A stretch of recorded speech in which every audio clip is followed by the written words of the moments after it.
Sejahtera semua, selamat datang ke channel Fels Lifestyle. Halo semua, salam sejahtera Malaysia.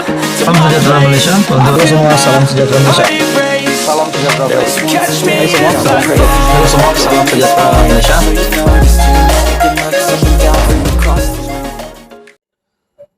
Tunduk Tuan Mahathir Mohamad, tak ada harapan lagi. Muhyiddin Yassin pun tak ada harapan lagi. Hadi Awang pun tak ada harapan lagi. Hamzah Zainuddin pun tak ada harapan lagi. Disebabkan Datuk Seri Anwar Ibrahim sudah pun menjadi Perdana Menteri selama setahun. Dan apa kesan yang baik sudah dibawa oleh Datuk Seri Anwar Ibrahim? Saya sebagai rakyat Malaysia, secara mata kasar, saya dapat lihat bahwa ada sahaja pendedahan daripada SPRM, tangkapan, ada saja yang direman, ditahan. Semua berkaitan dengan rasuah.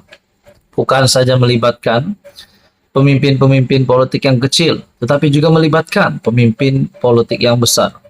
Contohnya Muhyiddin Yassin, Wan Saiful Wanjan, dan yang terkini, Syed Saddiq. Nah, saudara-saudara, adakah ini semua disebabkan reformasi yang dinyatakan oleh Datuk Seri Anwar Ibrahim setahun selepas beliau memegang jawatan sebagai Perdana Menteri? Kita boleh katakan Datuk Seri Anwar Ibrahim kekal menang di atas pemimpin-pemimpin yang saya sebut tadi, yang dah tak ada harapan. Dah tak ada harapan untuk menjadi Perdana Menteri, untuk melanggar Datuk Seri Anwar Ibrahim, untuk menggulingkan kerajaan Datuk Seri Anwar Ibrahim. Disebabkan 2/3 sokongan ahli parlimen pun sudah ada di tangan Datuk Seri Anwar Ibrahim ataupun selaku pemimpin kerajaan perpaduan.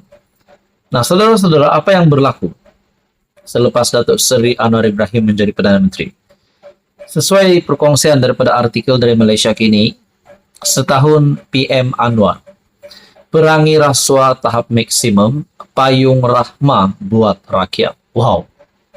Dalam ucapan sulungnya sebagai Perdana Menteri setahun lepas, Datuk Seri Anwar Ibrahim berikrar menyelesaikan masalah membelenggu rakyat, termasuk akibat kenaikan kos hidup, selain menekankan tata kelola baik dalam pentadbirannya dengan melawan kebobrokan nilai dan kebejatan rasuah. Walhasil, selepas setahun berlalu, Anwar bersama barisan kabinet Kerajaan Perpaduan dilihat membuat kemajuan ketara dalam mendepani pelbagai cabaran dalam negara, serta di peringkat global untuk membawa Malaysia kembali ke landasan menuju sebuah negara maju. Itu yang kita mahu, untuk melawan rasuah, membendung segala gejala rasuah di Malaysia, di kepemimpinan politik Malaysia. Kita dapat lihat banyak pendedahan daripada SPRM, dan ini bagi saya satu kemenangan besar untuk bahagian ataupun dari segi memerangi rasuah. Saudara-saudara, apa komen Anda pula berkaitan dengan kepimpinan Datuk Seri Anwar Ibrahim? Mungkinkah selepas saya kata Mahathir, Muhyiddin Yassin, Hadi Awang, Hamzah Zainuddin ataupun mana-mana pemimpin politik yang memusuhi Anwar tak ada harapan? Kita pasti harapan itu masih hidup sebenarnya, tetapi bukan hari ini, bukan esok, tetapi pada pilihan raya umum ke-16 akan datang. Nah, saudara-saudara, apapun kita juga tidak boleh mengelak berlaku banyak situasi disebabkan politik nih. Di dalam politik apa sahaja boleh berlaku. Mungkinkah tak sampai PRU16 Datuk Seri Anwar Ibrahim boleh digulingkan? Mungkin saya rasa itu tidak mustahil juga berlaku, tetapi bagi saya hampir mustahil untuk berlaku. Datuk Seri Anwar Ibrahim yang disokong oleh 2/3 ahli parlimen, dan juga JRS, GPS juga sudah menyatakan kesetiaan akan menyokong Datuk Seri Anwar Ibrahim sehingga PRU16 kerjasama akan terjalin. Saudara-saudara, tonton bukan apa komen Anda? Sekian saja untuk kali ini. Teruskan bersama di dalam channel ini untuk info yang seterusnya. Halo semua, salam sejahtera Malaysia. Selamat datang ke channel Fels Lifestyle. Info padu, info hangat disediakan di dalam channel ini. Saudara-saudara yang amat dihormati semua, terdapat satu kejutan baru berkaitan dengan keputusan terkini pembebasan Najib. Keputusan terkini Najib dibebaskan ataupun tidak. Sudah pasti banyak pihak yang bertungkus lumus agar Najib dapat dibebaskan dengan apa cara sekalipun. Kita juga tahu satu-satunya jawaban untuk mendapatkan kebebasan Najib adalah melalui pengampunan diraja. Nah, adakah Datuk Seri Anwar Ibrahim sebagai Perdana Menteri akan menyokong hal ini? Nah, banyaklah spekulasi dibuat. Datuk Seri Anwar Ibrahim yang melantik Zahid menjadi timbalan Perdana Menteri disebabkan Barisan Nasional yang telah menjadi salah satu pihak yang memainkan peranan penting di dalam pembentukan kerajaan perpaduan hari ini yang dipimpin Datuk Seri Anwar Ibrahim. Ada yang kata Anwar akan membantu Barisan Nasional dan UMNO untuk membebaskan membebaskan Najib, maafkan saya. Tetapi semua itu menjadi spekulasi.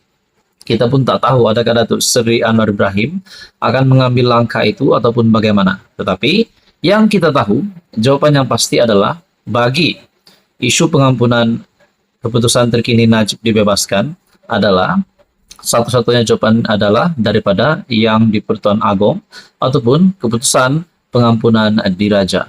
Nah, saudara-saudara, keputusan terkini yang saya boleh kongsikan, di mana salah satu pihak yang telah menyokong pengampunan Najib, di mana dikongsikan daripada artikel Malaysia Kini, MIC lulus resolusi sokong pengampunan Najib. MIC meluluskan resolusi agar Perdana Menteri Anwar Ibrahim membawa isu pengampunan dan pembebasan bekas Perdana Menteri Najib Razak kepada Yang di-Pertuan Agong. Resolusi itu dikemukakan Timbalan Presiden MIC M. Saravanan semasa ucapan penggulungan pada mesyuarat Agung tahunan AGM ke-77 parti itu di MAEPS PS ataupun MEPS Serdang. MIC akan tetap menghargai jasa Najib yang banyak membantu pembangunan kaum India di negara ini. Sebagai tanda penghargaan, MIC membawa resolusi meminta kerajaan memberi pengampunan diraja kepada Najib dengan segera. Lebih 1.500 delegasi yang hadir ke mesyuarat itu kemudian sebulat suara menyokong resolusi tersebut. Sebelum ini, Badan Perhubungan MIC Negeri yang mengadakan persidangan perwakilan sejak 13 Oktober mengusulkan resolusi yang sama. Nah, saudara-saudara, terdapat dua kesan yang saya dapat lihat di sini. Andai kata yang di Pertuan Agong memberikan pengampunan diraja kepada bekas Perdana Menteri Najib Razak. Pertama, kesan yang positif dan kesan yang negatif sudah pasti ada. Kesan yang positif adalah kepada Najib Razak dan keluarga dan kronia. Manakala kesan negatif pula, adakah ini akan menjadi ikutan pada masa-masa akan datang? Adakah seorang yang sudah disabitkan bersalah, sudah menjalani hukuman penjara, boleh dibebaskan, sedangkan belum separuh pun 12 tahun hukuman penjara terhadap Najib Razak dijalankan? Nah, saudara-saudara, tuan-tuan dan puan, apa komen Anda? Sekian saja untuk kali ini. Teruskan bersama di dalam channel ini untuk info yang seterusnya. Mohon bantu channel ini dengan menekan butang like, share, dan juga subscribe.